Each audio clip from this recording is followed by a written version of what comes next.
À partir d'aujourd'hui, entrer aux États-Unis en parole peut coûter 1 000 $. À Chicago, une juge fédérale impose des caméras piétons aux agents d'immigration. Et 3 grands syndicats américains attaquent le gouvernement pour surveillance des réseaux sociaux. Oui, tout ça dans la même semaine. Restez jusqu'à la fin. Je vous donne une checklist concrète et comment activer nos alertes en temps réel. Bienvenue sur Nixad Immigration. Ici, on transforme l'actualité complexe en décisions claires pour votre vie et vos dossiers. Abonnez-vous et activez la cloche. On publie chaque semaine des mises à jour qui peuvent changer vos plans du jour au lendemain. Petite note importante. Cette vidéo est informative. Ce n'est pas un conseil juridique. Chaque situation est unique. Parlez à un avocat pour vos décisions. Mise à jour au 17 octobre 2025. On commence par le dossier qui fait le plus de bruit. Dossier numéro 1, le Parole Fee. Depuis le 16 octobre, le Department of Homeland Security commence à percevoir un droit de 1 000 $ à chaque fois qu'une personne est effectivement admise au titre du parole. Le parole, c'est une entrée temporaire pour des raisons humanitaires ou d'intérêt public. Le point clé, le paiement est exigé au moment où la décision de parole est accordée, pas au moment où vous déposez la demande. Autrement dit, ce n'est pas un frais de dossier, c'est un pidge à l'entrée au moment de l'admission effective. Qui est concerne? La plupart des cas. Les entrées à la frontière sous parole, les demandes de reparole, et même ce qu'on appelle parole in place. Qui n'est pas concerne? Il existe des exemptions limitées prévues par la loi, par exemple pour des urgences médicales, des funérailles imminents, des dons d'organes, et quelques autres situations très ciblées. Cote mise en œuvre, plusieurs praticiens décrivent la coordination entre USCIS, CBP et ICE pour encaisser, vérifier les exemptions et documenter la décision. Pourquoi est-ce que CA choque autant? Parce que le parole est souvent utilisé en urgence, quand chaque heure compte. Pour certains, ce droit de 1 000 $ est un moyen de responsabiliser le dispositif. Pour d'autres, c'est un obstacle humanitaire qui frappe les plus vulnérables et complique l'action des familles et des ONG. Si vous êtes potentiellement concerné, anticipez. Préparez les preuves de vos circonstances exceptionnelles si vous pensez relever d'une exemption. Et, dans tous les cas, prévoyez la capacité de paiement au moment de l'accord pour éviter un blocage de dernière minute. Dossier numéro 2, Chicago et les caméras piétons. La juge fédérale Sarah Ellis a modifié son ordonnance de restriction pour imposer des caméras piétons lors des opérations d'immigration dans la région de Chicago, après des heures et des usages de gaz lacrymogène qui auraient contrevenu à ses directives précédentes. Elle a convoqué le directeur local d'ICE pour s'expliquer sur l'exécution des ordres. L'enjeu, c'est la transparence et la proportionnalité. Disposer d'images objectives de ce qui se passe sur le terrain. Le gouvernement reconnaît ne pas pouvoir équiper tous les agents du jour au lendemain. On entre donc dans un débat à la fois logistique et juridique. Qui sera équipé en premier? Dans quel périmètre?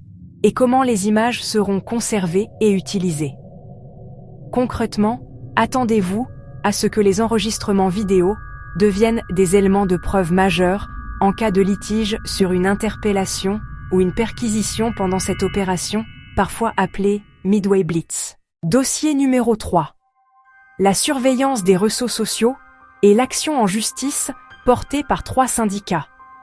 L'UAWE, la CWA et l'AFT, représentés par l'Electronic Frontier Foundation, on dépose une plainte le 16 octobre 2025 contre le département d'État et le DHS. Ils dénoncent une surveillance dite idéologique des publications publiques de non-citoyens titulaires de visa et l'effet dissuasif que cela aurait sur la liberté d'expression et l'activité syndicale. Selon la plainte, des retraits de visa ou des mesures d'éloignement auraient en tête de CID en raison d'opinions politiques exprimées en ligne.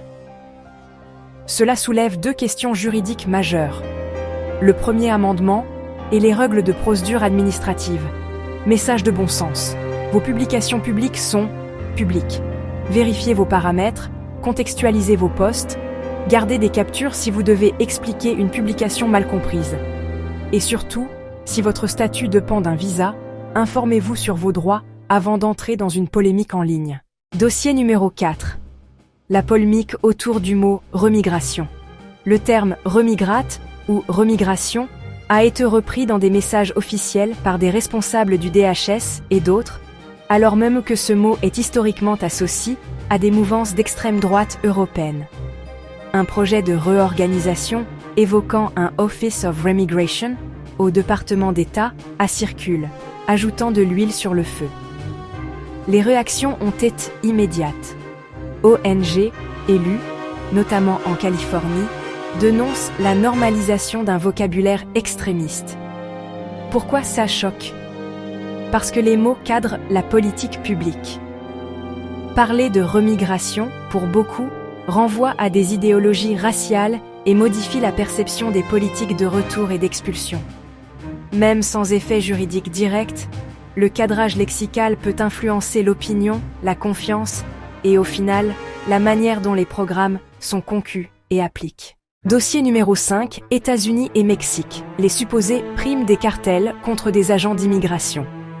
Le DHS dit disposer d'éléments crédibles indiquant des primes, avec des montants qui grimperaient jusqu'à 50 000 $ pour viser des responsables, et une mention particulière de Chicago. Côté mexicain, la présidente Claudia Sheinbaum affirme n'avoir reçu aucune information officielle corroborant ces allégations. Plusieurs analystes jugent l'hypothèse peu probable, en raison du coût politique immense pour les cartels en cas de passage à l'acte. Pourquoi est-ce que cela choque quoi qu'il arrive? Si c'est vrai, c'est gravissime pour la sécurité des agents et pour la coopération transfrontalière. Si c'est infondé, c'est anxiogène et cela dégrade encore la relation bilatérale. Dans l'immédiat, attendez-vous à des mesures de sécurité renforcées autour de certaines installations et opérations par simple principe de précaution. Dossier numéro 6. Europe, le traité One In, One Out entre le Royaume-Uni et la France.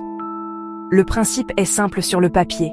Londres peut renvoyer vers la France certains arrivants par small boats en échange de l'accueil légal, au compte-gouttes, d'un nombre équivalent de personnes admissibles. Les premiers renvois ont été annoncés entre août et octobre.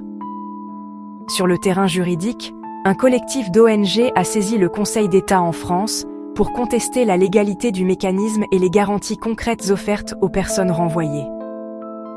D'autres organisations parlent d'un dispositif absurde et dangereux. Pourquoi ça choque? Parce que cette logique comptable 1 pour 1 est perçue comme une réduction d'un droit fondamental à un troc, sans volume suffisant pour dissuader les traversées, et avec un risque élevé d'atteintes aux droits. Pour les personnes potentiellement concernées, cela veut dire plus d'incertitudes, des délais, et la nécessité de documenter très tôt les vulnérabilités et les besoins de protection. Dossier numéro 7. En Europe plus largement, la pression pour assouplir la CEDH sur les expulsions.